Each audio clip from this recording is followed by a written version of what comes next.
Përshëndetje njerëz të mirë, uroj që t'jeni mirë. Gjatë gjithë kohës ne përpiqemi të jemi pozitiv, sepse në jetë kemi të bëjmë jo vetëm me persona pozitiv, por edhe me persona negativ. Dhe ndonjëherë aq negativ sa nuk mund t'i përballojmë. Çfarë do bëjmë me këta persona? Do lejojmë që të na heqin pozitivitetin ton? Jo, në asnjë mënyrë, sepse energjia jonë pozitive është gjëja më e çmuar që ne kemi. Është burimi i forcës, është burimi i paqes son. Le ta mbrojmë pra këtë energji, duke vendosur kufi të shëndetshëm. Si do ta bëjmë këtë? Do largojmë këta njerëz nga jeta jonë? Sigurisht që jo.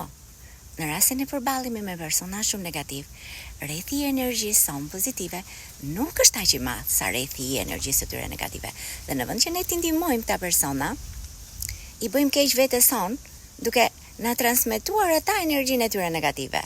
Prandaj, në këtë rast tërhiqemi, derisa ne të jemi më të fuqishëm në energji pozitive, duke i lënë ata të reflektojnë dhe të kuptojnë gabimin e tyre.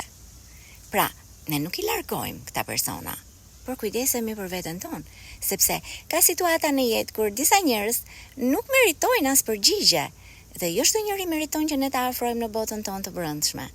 Por do thoni ju, këtu po tregohesh pak egoiste. Jo, nuk po tregojmë egoiste, por ky veprim nuk është egoizëm, është dashuri për veten. Kur ne i vendosim kufi të qartë dhe me dashuri këtyre personave, ne i mësojmë ata që të na respektojnë. Kufit e shëndetshëm nuk janë një mur, por janë një ur lidhse për të tjerët, duke vendosur kështu një ekuilibër me ta.